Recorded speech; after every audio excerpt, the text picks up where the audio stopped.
जय जगन्नाथ। नमस्कार दर्शक बंधु, आज राशिफल कार्यक्रम को आपण मानक स्वागत। आज भाद्रव मास 20 दिन सेप्टेम्बर 5 तारीख गुरुवार। आज तिथि नक्षत्र है भाद्रव शुक्ल पक्ष द्वितीया तिथि दिन 10टा 25 पर्यंत रहुछि। हस्ता नक्षत्र अहोरात्र 60 दंड। कन्या चंद्र अहोरात्र 60 दंड। आज घात चंद्र हेउछि वृष राशि। आज निषिद्ध खाद्य बृहत्ति बा बोईती कखारू दिबा 10टा 25 पर पोटल भोजन निषेध। आज शुभ बेला प्रातरु दिबा 7टा 10 मध्य पुणी 9टा 34 पर 11टा 58 मध्य। एथिला आज दिन विषय रे आसंतु जानिबा समस्त 12टी राशिर राशिफल विषय रे। आंभर एही राशिफल चंद्रंकर गोचर गणना को नहीं आधारित। तेबे आसंतु जानिबा मेष राशि विषय रे। आर्थिक एवं व्यवसाय दृष्टि आज दिन लाभदायक रहिबो। लंबा समयर आर्थिक आयोजन संपूर्ण करि पारिबे। व्यवसाय रे मध्य योजना भल बनिबो। परोपकार उद्देश्य रे करा जाइथिबा कार्य रे आपणकर मन प्रफुल्लित रहिबो। स्वास्थ्य भल रहिबो। आर्थिक लाभ हेबार आशा रखि पारंती। प्रतिद्वंदी मानक सहित संघर्ष रे आपणकर ही विजय हेबो। आपणक पई दिनटी भल साब्यस्त हेबो। जानवाहन सावधान पूर्वक चलांतु। जिद्दी और निष्ठा सठिक जगार देखांतु, जहा द्वारा आपनकु प्रगतिर प्राप्त हेबो। माता पितांकर सह कथा हेबा समय रे शब्द प्रति ध्यान देवार आवश्यकता अछि। आपण आज काहारी को टंका उधार दियंतु नाही। शत्रुंक उपरे विजय मिलिबो। दाम्पत्य जीवन रे भल रहिबो। एथिला मेष राशि विषय रे। आसंतु जानिबा वृष राशि विषय रे। आज आपणक भाग्यर पूरा सहयोग मिलिबो। पारिवारिक जीवन सामान्य असुविधा रहिबो। जीवन साथींकर संपर्क भल रहिबो। आपणक पई व्यावसायिक सफलतार संयोग बनुछि। कोर्ट कचेरी रे विजय मिलिबार संभावना अछि। आपणकर स्वास्थ्य ठीक रहिबो। नियमित योग करिले स्वास्थ्य ठीक रहिबो। कौनसी प्रेम प्रसंग भी आरंभ होई पारे। विद्यार्थी पढ़ा को नहीं किछि परिवर्तन करि पारंती। आज आपण गुरुजनक कथा प्रति ध्यान दियंतु। कार्य क्षेत्र रे आपणकर बाणीर मधुरता अन्य लोक माननकु प्रभावित करिवो एवं ता द्वारा लाभ प्राप्ति हेबो। कला तथा पढ़िबा लेखिबारे आपणकर रुचि रहिबो। विद्या अभ्यास पाई अनुकूल समय अटे। बाहरे भोजन करंतु नाही, अन्यथा पाचन तंत्रर असुविधा हेबार आशंका रहिछि। एथिला वृष राशि विषय रे। आसंतु जानिबा मिथुन राशि विषय रे। अत्यधिक भावनाशीलता आपणकर मन को संवेदनशील बनाइबो। विशेष रूप रे जलाशय एवं महिला वर्गक ठारू सचेतन रहिबाकू पड़िबो। प्रतिकूल संजोग बनिबारु आपणक कार्य रे अल्प विलंब होई पारे। शरीर रे फूर्ति एवं मन रे उत्साह अभाव रहिबो। पेटर रोग आपन को हैरान करि पारे। अधिकारी मानकर नकारात्मक व्यवहार असुविधा रे पकाई पारे। आज आपण पूर्व सम्मान ऊर्जा स्तर रे भारी रहिबे। निजर सबु काम समय अनुसार संपूर्ण करिबारे सक्षम हेबे। आज आपन को प्रशंसा मिलिबो। निजर निस्वार्थ भाव रे काम करिले आपण को ताहार फलाफल अवश्य मिलिबो। पारिवारिक जीवन सुख और शांति रे बजाय रहिबो। आपणकर नाम और प्रसिद्धि व्यापक हेबो। एथिला मिथुन राशि विषय रे। आसंतु जानिबा कर्कट राशि विषय रे। आपणकर पाखरे नुआ अधिग्रहण होई पारे। आपणकु निज काम पाई सुजोग आसी पारे। परिवार मामला रे विनम्र रुहंतु।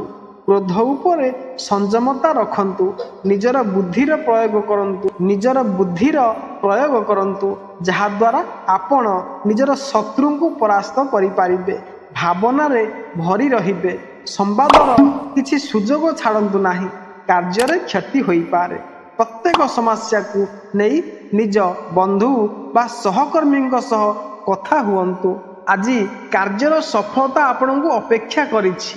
ତା କାରଣରୁ ଆପଣଙ୍କର ଆନନ୍ଦ ଉତ୍ସାହ ଦୁଇଗୁଣ ହେବ। ମନ ସତେଜ ଏବଂ ପ୍ରଫୁଲ୍ଲିତ ରହିବ।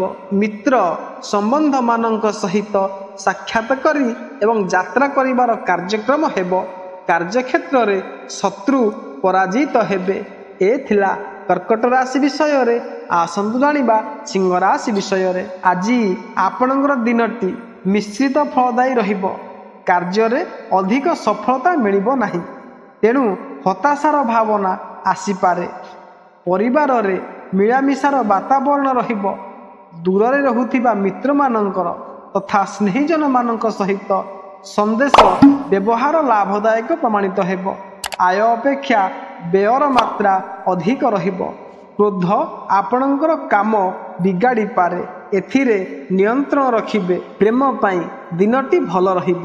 ମାତା ପିତାଙ୍କ ସ୍ୱାସ୍ଥ୍ୟ ଭଲ ରହିବ। ବିଦ୍ୟାର୍ଥୀଙ୍କୁ କ୍ୟାରିୟରରେ ସକାରାତ୍ମକ ସଫଳତା ମିଳିବ। ଆଜି ଆପଣ ନିଜର ଭବିଷ୍ୟତର ଲକ୍ଷ୍ୟ ଉପରେ ଚର୍ଚ୍ଚା କରିବେ। ଆଜି ଆର୍ଥିକ ଓ କୌଣସି ଅନ୍ୟ ଲାଭ ହେବାର ସମ୍ଭାବନା ଅଛି। ଅତୀତରେ କରିଥିବା ଏକ ପରିଯୋଜନା ଆପଣଙ୍କ ପାଇଁ ପୁରସ୍କାର ଆଣିପାରେ। ପାରିବାରିକ ଓ ସାମାଜିକ ସମ୍ପର୍କ ମଜବୁତ ହେବ। କ୍ରୋଧ ଓ ଆବେଶର ଅଧିକତା ରହିବ। ଆଜି କୌଣସି ଗୁରୁଜନ ମହିଳାଙ୍କ ସହ ଝଗଡ଼ା ହୋଇପାରେ। ଏ ଥିଲା ସିଂହ ରାଶି ବିଷୟରେ। ଆସନ୍ତୁ ଜାଣିବା କନ୍ୟା ରାଶି ବିଷୟରେ। ଜୀବନସାଥୀଙ୍କ ଦ୍ୱାରା ଆଜି ଆପଣ ଚିନ୍ତାରେ ରହିବେ। ଆପଣଙ୍କର ହାତକୁ ନିବେଶର କିଛି ସୁଯୋଗ ମିଳିପାରେ। ଯଦି ଆପଣ ପୂର୍ବରୁ ନିବେଶ କରିଛନ୍ତି, ତେବେ ଆପଣଙ୍କୁ ତାହାର ଫଳ ନଜର ଆସିବ। ଘର ପରିବାରରେ ଶୁଭ କର୍ମର ଆୟୋଜନ ହୋଇପାରେ।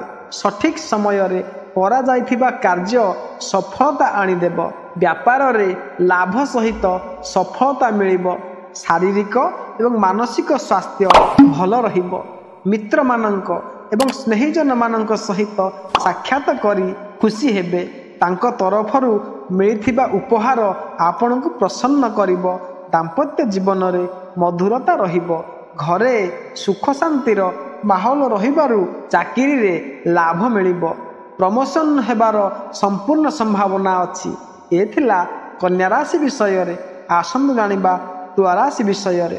ଆଜି ଆପଣଙ୍କୁ ସ୍ୱାସ୍ଥ୍ୟ ବିଷୟରେ ଧ୍ୟାନ ରଖିବାକୁ ପଡ଼ିପାରେ।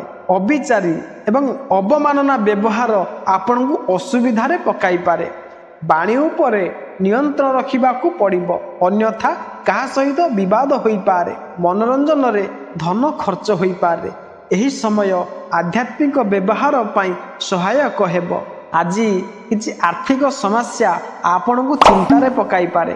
ଶୈକ୍ଷିକ କାର୍ଯ୍ୟରେ ସୁଖଦ ଫଳ ମିଳିବ। କାରବାରରେ ସତର୍କ ରୁହନ୍ତୁ, କିଛି ବ୍ୟବଧାନ ଆସିପାରେ। ସ୍ୱାସ୍ଥ୍ୟର ଧ୍ୟାନ ରଖନ୍ତୁ। ଶିକ୍ଷା କ୍ଷେତ୍ରରେ ସଫଳତା ପ୍ରାପ୍ତି ହେବ। ପାରିବାରିକ ଜୀବନରେ ଆପଣଙ୍କର ସଦସ୍ୟମାନଙ୍କ ସହ ସମ୍ପର୍କ ଭଲ ରହିବ। ଆଜି ବନ୍ଧୁଙ୍କ ସହ ମିଶି ବ୍ୟାପାର ଆରମ୍ଭ କରିବେ। ଏ ଥିଲା ତୁଳା ରାଶି ବିଷୟରେ। ଆସନ୍ତୁ ଜାଣିବା ବିଛା ରାଶି ବିଷୟରେ। ଆଜି ଆପଣଙ୍କୁ ପୁରୁଣା କରଜ ଫେରାଇବାରେ ସମସ୍ୟା ଆସିପାରେ। ଆଜି ଆପଣଙ୍କୁ ଆଖପାଖର ସ୍ଥିତିରେ ପରିବର୍ତ୍ତନ ନଜର ଆସିବ।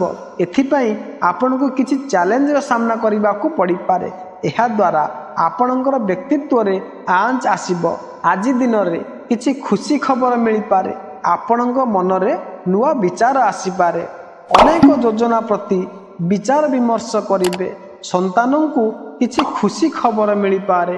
ମଧ୍ୟାହ୍ନ ପରେ ଚାକିରି, ଧନ୍ଦା ଏବଂ ବ୍ୟବସାୟ କ୍ଷେତ୍ରରେ ଆପଣଙ୍କୁ ଲାଭ ମିଳିବ। ତାହା ସହିତ ମିତ୍ର ପରିଜନମାନଙ୍କର ଏବଂ ବୃଦ୍ଧଙ୍କର ତରଫରୁ ମଧ୍ୟ ଲାଭ ପ୍ରାପ୍ତିର ସଂକେତ ଅଛି। ସାମାଜିକ ସମାରୋହ, ପର୍ଯ୍ୟଟନ ପରି ପ୍ରସଙ୍ଗରେ ଯାଇପାରନ୍ତି। ଶରୀର ଏବଂ ମନରେ ଆପଣ ଖୁବ୍ ପ୍ରଫୁଲ୍ଲିତ ରହିବେ। ଆୟର ସ୍ରୋତ ବଢ଼ିବ। ଅବିବାହିତଙ୍କ ପାଇଁ ବିବାହର ଯୋଗ ବନିବ। ଏ ଥିଲା ବିଛା ରାଶି ବିଷୟରେ। ଆସନ୍ତୁ ଜାଣିବା ଧନୁରାଶି ବିଷୟରେ। ଆଜି ଆପଣଙ୍କର ଯଶ, କୀର୍ତ୍ତି ଏବଂ ପ୍ରତିଷ୍ଠାରେ ବୃଦ୍ଧି ହେବ। କାର୍ଯ୍ୟକ୍ଷେତ୍ରରେ ଉଚ୍ଚ ପଦାଧିକାରୀ ଖୁସି ରହିବାରୁ ପ୍ରମୋସନର ସମ୍ଭାବନା ବଢ଼ିବ। ସ୍ୱାସ୍ଥ୍ୟ ଭଲ ରହିବ। ପରିବାରରେ ଆନନ୍ଦର ବାତାବରଣ ରହିବ। ପିତା ତଥା ସରକାରଙ୍କ ତରଫରୁ ଲାଭ ମିଳିବ। ଆର୍ଥିକ ଯୋଜନା ଭଲ ଭାବରେ ପୂରା କରିପାରିବେ। ବ୍ୟାପାର ହେତୁ ଯାତ୍ରାର ସମ୍ଭାବନା ଅଛି। ଦାମ୍ପତ୍ୟ ଜୀବନରେ ମଧୁରତା ଆସିବ।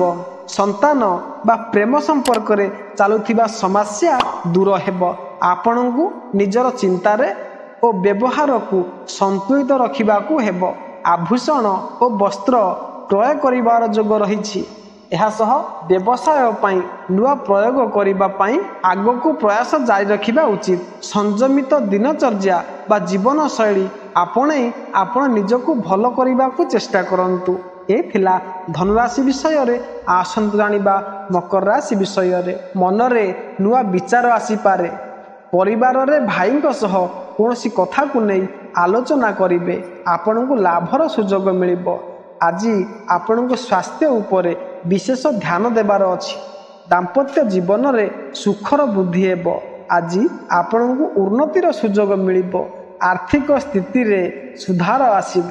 ଆଜି ଦିନଟି ଯାତ୍ରା ପାଇଁ ଭଲ ରହିଛି। ବୌଦ୍ଧିକ କାର୍ଯ୍ୟ କିମ୍ବା ସାହିତ୍ୟ ଲେଖନ ପରି ପ୍ରବୃତ୍ତି ଗୁଡ଼ିକ ପାଇଁ ଆଜି ଅନୁକୂଳ ଦିନ ଅଟେ। ଆପଣଙ୍କର ବ୍ୟବସାୟରେ ନୂଆ ବିଚାରଧାରା ଆପଣଙ୍କର କାର୍ଯ୍ୟଗୁଡ଼ିକୁ ନୂଆ ସ୍ୱରୂପ ଦେବ। ବ୍ୟବସାୟ କ୍ଷେତ୍ରରେ ପ୍ରତିକୂଳ ବାତାବରଣ ଆପଣଙ୍କ ମନକୁ ଅସୁସ୍ଥ କରିପାରନ୍ତି। ଶାରୀରିକ ଆଳସ୍ୟ ଅନୁଭବ କରିପାରନ୍ତି। ସନ୍ତାନଙ୍କର ସମସ୍ୟା ଆପଣଙ୍କୁ ହଇରାଣ କରିପାରେ। ଭୁଲ ବାଟରେ ଧନ ଖର୍ଚ୍ଚ ହୋଇପାରେ। ଏ ଥିଲା ମକର ରାଶି ବିଷୟରେ। ଆସନ୍ତୁ ଜାଣିବା କୁମ୍ଭ ରାଶି ବିଷୟରେ। ଆଜି ନିଷେଧାତ୍ମକ କାର୍ଯ୍ୟଗୁଡ଼ିକରେ ଏବଂ ନକାରାତ୍ମକ ବିଚାରରୁ ଦୂରେଇ ରୁହନ୍ତୁ। ବାଦ ବିବାଦରୁ ବଞ୍ଚନ୍ତୁ। କ୍ରୋଧ ଏବଂ ବାଣୀ ଉପରେ ନିୟନ୍ତ୍ରଣ ରଖିବେ। ଆର୍ଥିକ ଅଭାବ ଅନୁଭବ ହୋଇପାରେ, କିନ୍ତୁ ଶେଷରେ ସବୁ ଠିକ୍ ହୋଇଯିବ। ଈଶ୍ୱରଙ୍କର ସ୍ମରଣ ଏବଂ ଆଧ୍ୟାତ୍ମିକତା ଆପଣଙ୍କ ମାନସିକ ବୋଝକୁ ହାଲୁକା କରିବ। ଜମି ବାହନ କିଣିଲା ବେଳେ କାଗଜପତ୍ର ବନାଇବାରେ ସାବଧାନ ରହିବେ। ନୂଆ କାମ କରିବା ପାଇଁ ପ୍ରେରିତ ହେବେ। ବ୍ୟାପାରରେ ପ୍ରଗତି ହେବ। ଚାକିରି କରୁଥିବା ବ୍ୟକ୍ତିଙ୍କୁ ନୂଆ କାମର ସୁଯୋଗ ମିଳିବ, ଯାହାକୁ ପୂରା କରିବାରେ ଆପଣ କୌଣସି ମୌକା ଛାଡ଼ିବେ ନାହିଁ। ବ୍ୟାପାରୀଙ୍କ ପାଇଁ ଆଜି ଲାଭ ମିଳିବ, ଏଥିରେ ସନ୍ଦେହ ନାହିଁ। ଏମିତିରେ ସନ୍ଧ୍ୟା ଭିତରେ ଲାଭକୁ ନେଇ ସକ୍ରିୟ ରହିବେ। ଆପଣଙ୍କୁ ସ୍ୱାସ୍ଥ୍ୟ ସମସ୍ୟା ହୋଇପାରେ। ଆପଣ ନିଜର କାମକୁ ତୀବ୍ର ଗତିରେ ବଢ଼ାଇବେ। ଏ ଥିଲା କୁମ୍ଭ ରାଶି ବିଷୟରେ। ଆସନ୍ତୁ ଜାଣିବା ମୀନ ରାଶି ବିଷୟରେ। ଆଜି ଆପଣଙ୍କ ବ୍ୟବହାର ଜୀବନସାଥୀଙ୍କର ହୃଦୟ ଜିଣି ନେବ। କାନୁନି ମାମଲାରେ ଆପଣଙ୍କୁ ରାହତ ମିଳିବ। ଆପଣଙ୍କ ପରାକ୍ରମରେ ବୃଦ୍ଧି ହେବ। ଜୀବନସାଥୀଙ୍କ ସହ ଦେବସ୍ଥାନକୁ ଯାତ୍ରା କରିଲେ ମନରେ ଶାନ୍ତି ଆସିବ। ଛୋଟ ଛୋଟ କଥାକୁ ଧରନ୍ତୁ ନାହିଁ। ଆଜି ଦିନରେ ଖେଳ ସହ ଜଡ଼ିତ ବ୍ୟକ୍ତିଙ୍କୁ ଭଲ ଫାଇଦା ମିଳିବ। ଦୈନିକ କାର୍ଯ୍ୟଗୁଡ଼ିକରୁ ସମୟ ବାହାର କରି ଆଜି ଆପଣ ବୁଲିବାକୁ ଏବଂ ମନୋରଞ୍ଜନ ପଛରେ ସମୟ ବିତାଇବେ।